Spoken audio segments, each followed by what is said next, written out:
so I'm here to hopefully make this a very quick video.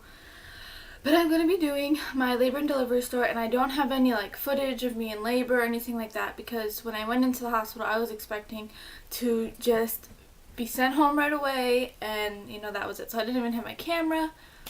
So yeah, and I did have it packed in my bag, and then I took it out to film a video, never put it back in, and I was not too worried about grabbing my camera because, like I said, I thought I was just going to be sent home like I did the last 2 or so times. So yeah, so basically it all started probably not 2 days before he was actually born.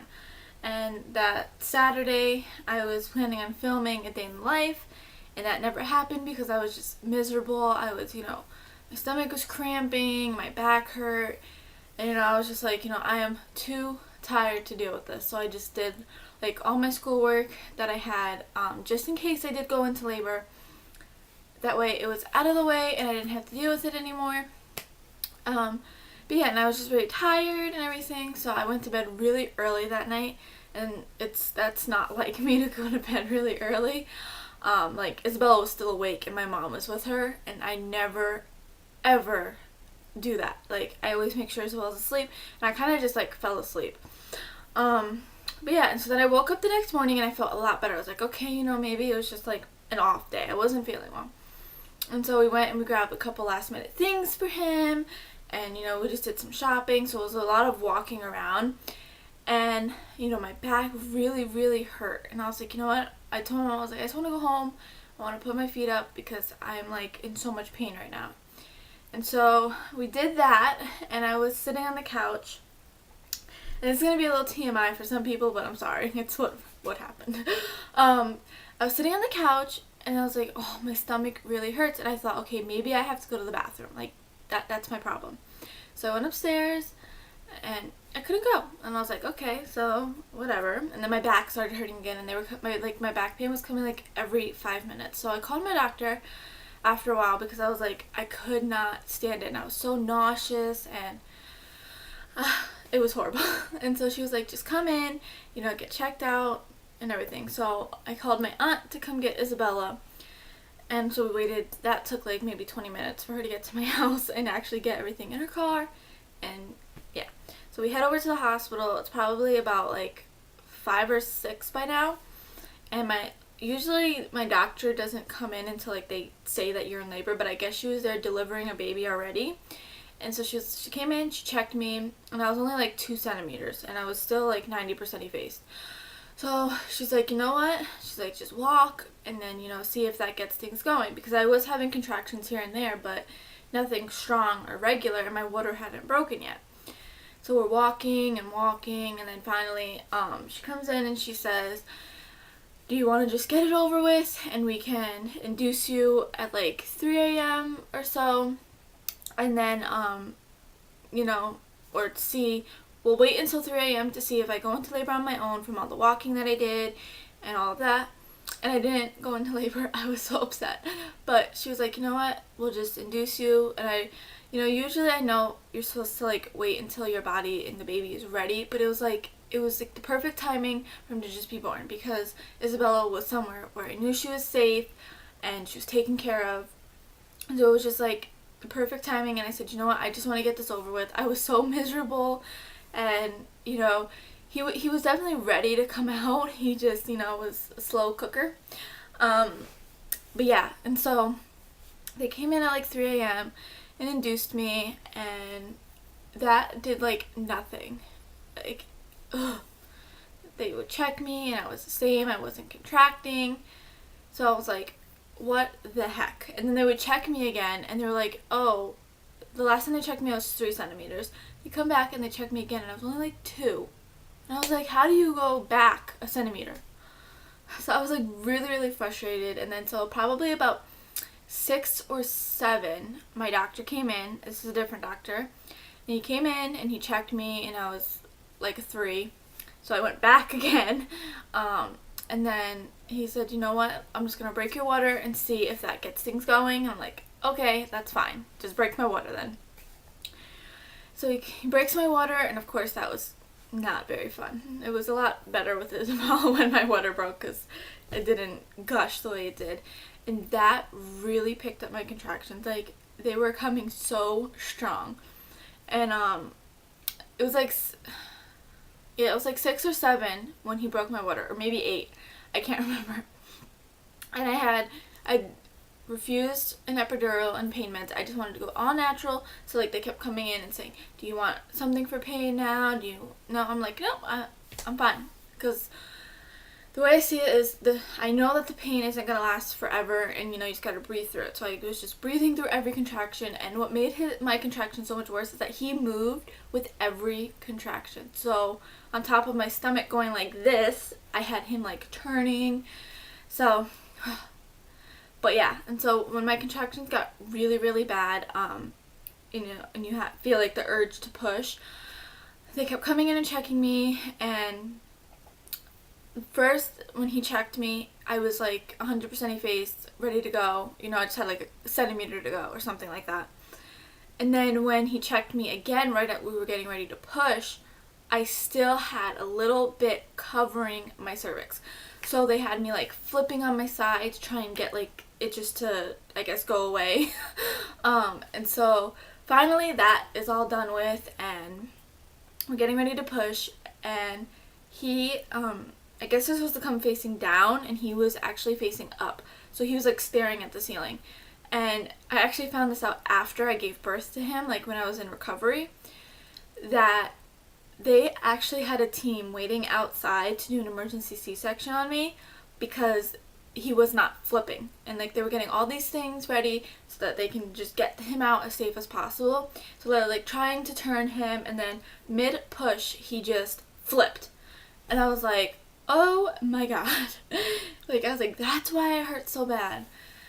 And so, so they broke my water, like I said, 6, 7, or 8. I can't remember the exact time. I think it was more like 7-ish. And he was born at 10:35 a.m. I think. I have to check. I get Isabella's and his mixed up. But I believe it was like 10:35 a.m. that he was born, and he was 7 pounds, 15 ounces, the same as Isabella, and he was 19 inches long. I'm not sure if he was the same length as Isabella. I don't think so. But yeah, so he was the same weight as Isabella. It was really, really funny. But yeah, everything went good, and I planned my whole pregnancy that I was like, I'm just gonna breastfeed. Like, I got this time. And of course, when he was first born, he latched on. Well, we thought he latched on, and I was like, yes, I'm off to a good start. I got this. Like, I got it. Then we go up to up to like the mother and baby unit. They take him to the nursery to like clean him up and do all his testing and stuff. And they gave me a little bit of time because we always have to go to the bathroom after you have a baby just to make sure that they make sure they can go to the bathroom and all that. And I got up and I was fine. And I go to the bathroom and I'm washing my hands, and I look at the nurse and I'm like, I'm going to pass out. She's like, what? I was like, I'm going to pass out. She's like, okay. And I guess like they saw it in my face, and I just like, all I remember is telling her that I was going to pass out, and I woke up on the floor with like 5,000 people staring at me. And I was like, what the heck just happened? And so he's in the nursery, and my mom went home with Isabella to, bring her so that she can meet her baby brother. And so I'm like all alone, and this happens, and I'm just like, what am I going to do? So then they, are trying to get me up, and of course the nurse that I had was pregnant, so she really couldn't do anything like to catch me. So she's like, I can't really, pick her up. So she kind of like bear hugged me, I guess, and like just sat down on the floor with me. And oh my gosh, I think they did some call thing, and like all the people came running. And then I guess at first they thought I had like a seizure, or then they thought I had a stroke. They had no clue. So they called my doctor, and they ordered all this blood work. I had to get an EKG done, all of this. And they made me, I was not allowed to get out of bed for 24 hours. So I was not allowed to have my son in my room for 24 hours. And my experience this time with my hospital was horrible, because they told me that I wasn't allowed to get up and that I can't be alone with him because, if I can't get up to take care of him. So when my mom came back, they brought him in and, everything was fine, and then my mom had to leave. And so I'm sitting here alone holding this baby and nobody's coming in to help me. And then I said, just take him to the nursery because I don't feel comfortable taking care of him yet. I don't want to fall with him. They refused to take him to the nursery because he wasn't latching on and he needed to eat good before they can take him. And it was this whole big thing.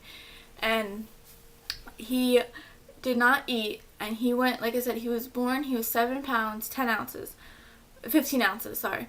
By the time, day 2, he was 7 pounds, 5 ounces because he was not able to eat or anything like that, and they refused to give him a bottle. I'm like, if he's not latching on right, he needs something. He needs to eat. They're like, nope, you said you're breastfeeding. We're not giving him a bottle. You need to breastfeed. I'm like, but he won't latch on. So it was a very difficult thing. He actually, from him being so dehydrated and losing so much weight in a short amount of time, he actually started peeing blood. It was the scariest thing, especially with the kidney situation, which I will do an update on that because we're going to a specialist soon. So I'll give you guys an update on that too. But yeah, it was ridiculous. But yeah, so they did all this testing on me. I'm sorry I'm going all over the place. I should have wrote things down. But they did all this testing on me. I have a picture that I could try and show you guys.